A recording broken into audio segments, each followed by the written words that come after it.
नमस्कार। आपका अखबार के YouTube चैनल पर आपका स्वागत है। मैं हूं प्रदीप सिंह। केंद्रीय गृह मंत्री अमित शाह के एक आदेश से पंजाब कांग्रेस में घमासान, आपस में सिरफुटौल शुरू हो गई। मुख्यमंत्री चरणजीत सिंह चन्नी के खिलाफ सुनील जाखड़ ने मोर्चा खोल दिया है। उप मुख्यमंत्री सुखजिंदर रंधावा जो है वो कह रहे हैं कि चन्नी ऐसा कर नहीं सकते। कैप्टन उस कदम का समर्थन कर रहे हैं। और आप देखिए अकाली दल सन्नाटे में है। और इस आदेश का असर केवल पंजाब तक नहीं है, पश्चिम बंगाल में भी है। ममता बनर्जी और उनकी तृणमूल कांग्रेस के लिए बड़ी मुसीबत खड़ी कर दी है। जो चुनाव नतीजे आने के बाद जिस तरह से हिंसा हुई, जो कुछ हो रहा था और जो लग रहा था एक वर्ग को कि अब ममता बनर्जी फिर से आ गई हैं, तो उनका घुसपैठ का धंधा, पशुओं के अवैध व्यापार का धंधा, गायों की तस्करी का धंधा और दूसरी चीज़ों का धंधा वो चलता रहेगा। वो सब बंद करने का इंतज़ाम कर दिया है अमित शाह ने। सोमवार 11 अक्टूबर को गृह मंत्रालय ने एक आदेश जारी किया। ये आदेश जो BSF एक्ट है 1968 का, उसके तहत जो अधिकार मिला हुआ है केंद्रीय गृह मंत्रालय को, केंद्र सरकार को, उसके तहत जारी हुआ। सरकार ने गजट नोटिफिकेशन में ये कहा कि पश्चिम बंगाल, पंजाब और असम, जो इन तीनों राज्यों की सीमा जो है वो अंतर्राष्ट्रीय सीमा से मिलती है, इसलिए इन तीनों राज्यों में BSF का जो जुरिस्डिक्शन है वो सीमा से 15 किलोमीटर अंदर से बढ़ाकर 50 किलोमीटर किया जाता है। यानी सीमा से अंदर 50 किलोमीटर तक कोई तस्करी, वो चाहे किसी सामान की हो, मादक पदार्थों की हो, या फिर अवैध हथियारों की हो, या उसके अलावा घुसपैठ हो, इन सब मामलों में BSF यानी बॉर्डर सिक्योरिटी फोर्स को सीजर यानी जब्ती, सर्च यानी तलाशी लेने और गिरफ्तारी, इन तीन का अधिकार होगा। अब देखिए क्या करती है, कोई भी सेंट्रल फोर्स जो है इस तरह से गिरफ्तार करती है, वो चाहे CISF हो चाहे BSF हो, वो गिरफ्तार करने के बाद मामला स्थानीय पुलिस को हैंड ओवर कर सकती है। लेकिन चूंकि वो मामला स्थानीय पुलिस को हैंड ओवर कर देती है और उसे करना पड़ता है कानूनन। अब देखिए होगा ये कि चूंकि ये अंतर्राष्ट्रीय सीमा से लगे हुए राज्य हैं, तो इसलिए 50 किलोमीटर के जुरिस्डिक्शन का मतलब ये है कि अगर कोई मादक पदार्थ की, ड्रग्स की तस्करी का मामला पकड़ा जाता है तो ज़रूरी नहीं है कि स्टेट पुलिस को हैंड ओवर करे BSF, नारकोटिक्स ब्यूरो को। वैसे भी नारकोटिक्स ब्यूरो NCB का जो है रोल आ जाता है, NCB को हैंड ओवर कर सकती है। हथियारों की तस्करी में पकड़ा गया NIA को जा सकता है, तस्करी में पकड़ा गया तो वो किसी और एजेंसी को जा सकता है, पुलिस को भी जा सकता है, लेकिन ज़रूरी नहीं है कि पुलिस को जाए। अब इसका असर क्या होगा? असर इन सरकारों की मर्जी से या इन राज्यों में जो राजनीतिक दल हैं उनके बड़े नेताओं की मिली भगत से जो कुछ होता था वो सब बंद हो जाएगा। पंजाब में अभी पंजाब के मुख्यमंत्री चरणजीत सिंह चन्नी दिल्ली आए थे और केंद्रीय गृह मंत्री अमित शाह से मिले और उनसे अनुरोध किया कि आप जो है ये हथियारों की जो तस्करी हो रही है, मादक पदार्थों की हो रही है, ड्रग की तस्करी, उसको रोकने के लिए इंटरनेशनल बॉर्डर सील कर दीजिए। और उन्होंने कहा कि इसको जल्दी से जल्दी कर दीजिए। उनका बयान ये जो है वो कई अखबारों में छपा अगले दिन, तो जल्दी से जल्दी कर दिया अमित शाह ने। 50 किलोमीटर जुरिस्डिक्शन बढ़ने का मतलब आप समझ रहे हैं? पंजाब में 50 किलोमीटर तक जुरिस्डिक्शन बढ़ने का मतलब है कुल पंजाब का इलाका जो है पूरे स्टेट का वो 50,000 स्क्वायर किलोमीटर का है। और 50 किलोमीटर की रेंज का मतलब है 25,000 स्क्वायर किलोमीटर पर BSF का अधिकार होगा सर्च, सीजर और अरेस्ट का। अब पंजाब में हाहाकार मचा हुआ है। मुख्यमंत्री चरणजीत सिंह चन्नी ने विरोध किया है कि केंद्र सरकार तुरंत इस आदेश को वापस ले, ये जो है फेडरलिज्म के खिलाफ है। उप मुख्यमंत्री जो हैं सुखजिंदर सिंह रंधावा, वो कह रहे हैं कि गृह मंत्री को ये आदेश वापस लेना चाहिए। लेकिन पंजाब कांग्रेस के पूर्व अध्यक्ष सुनील जाखड़ वो कह रहे हैं ये तो अपना हाथ कटवा के आए हैं, ये तो खुद ही अमित शाह से जाके मिले और कह के आए कि इंटरनेशनल बॉर्डर सील करो, बीएसएफ का अधिकार बढ़ाओ, तो केंद्र सरकार ने कर दिया। अब आप समझिए पंजाब में क्या होने वाला है आने वाले दिनों में। और कैप्टन अमरिंदर सिंह, उन्होंने कहा कैसी बात कर रहे हैं आप लोग, हमारे जवान जम्मू कश्मीर में मारे जा रहे हैं, हथियारों की तस्करी हो रही है, ड्रग्स की तस्करी हो रही है, ऐसे में इस मामले में सेंट्रल एजेंसीज को मत घसीटिए, ये देश की सुरक्षा का सवाल है। आपको याद होगा कैप्टन अमरिंदर सिंह जब आए थे पिछले दिनों दिल्ली, तो केंद्रीय गृह मंत्री अमित शाह से मिले, उसके बाद राष्ट्रीय सुरक्षा सलाहकार अजीत डोभाल से मिले थे। मुझे लगता है कि उसी समय इन चीज़ों पर चर्चा चल रही थी। केंद्र सरकार का कहना है कि बीएसएफ का सुझाव था कि ये कर देना चाहिए, इससे उनको अपना काम करने में सुविधा होगी। इससे पहले जो स्थिति थी, देखिए केंद्र सरकार ने जो फैसला लिया है उसमें किसी को शिकायत न होने पाए, इसके लिए एक यूनिफॉर्मिटी ला दी है।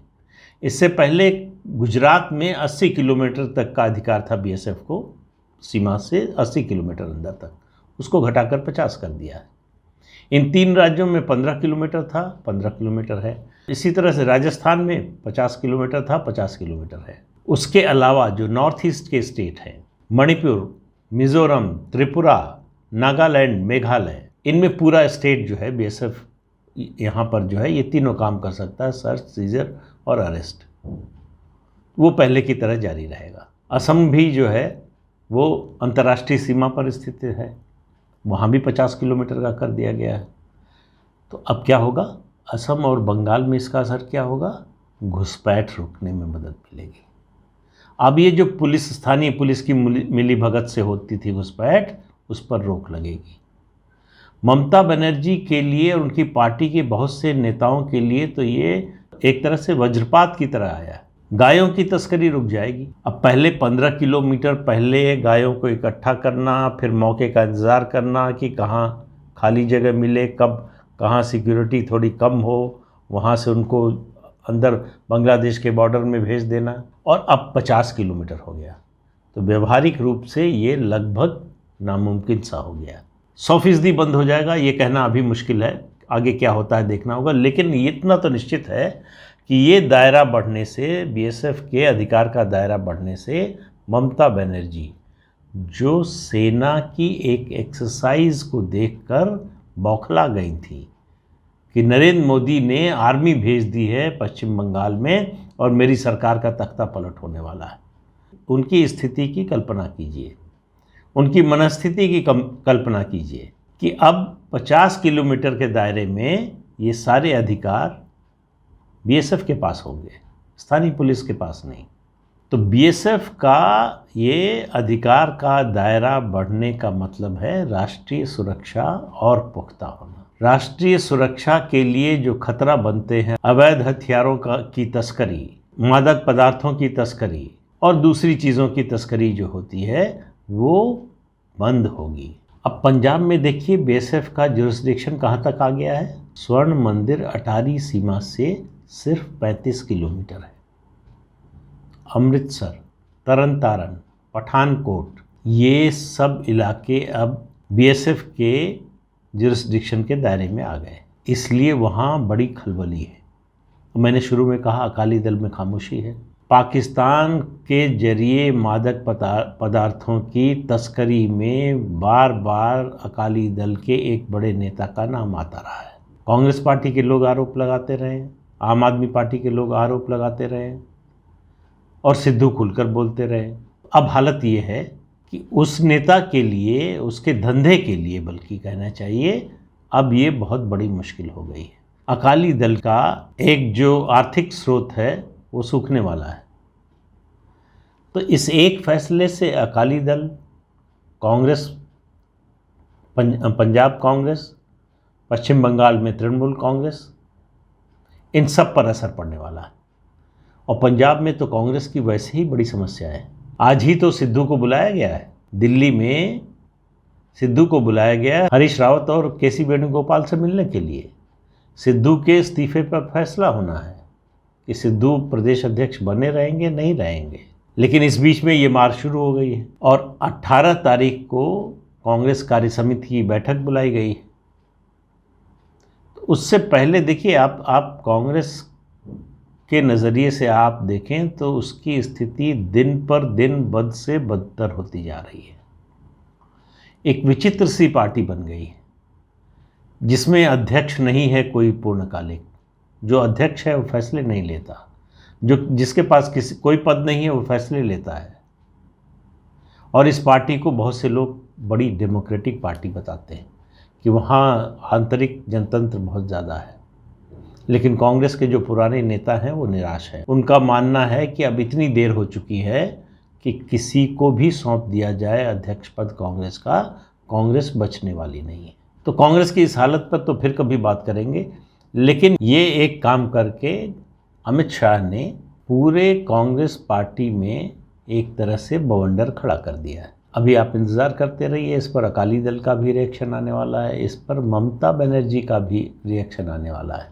मुश्किल इन लोगों के लिए ये है कि ये मामला राष्ट्रीय सुरक्षा से जुड़ा हुआ है, तो इसलिए एक सीमा से ज़्यादा बोल नहीं सकते। जो अभी बयान आया है चन्नी का और रंधावा का, उसमें कुल मिलाकर मुद्दा ये बनाने की कोशिश हो रही है कि फेडरल स्ट्रक्चर है देश का, उसमें आपने मुख्यमंत्री से सलाह नहीं ली, राज्य सरकार से सलाह नहीं ली और ये कदम उठा लिया।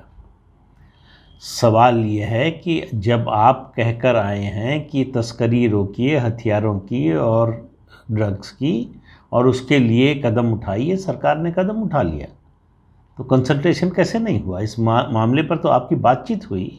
और देश की सुरक्षा के लिए ये तो जो बीएसएफ का 1968 का एक्ट है, उसमें केंद्र सरकार के पास इसका अधिकार है।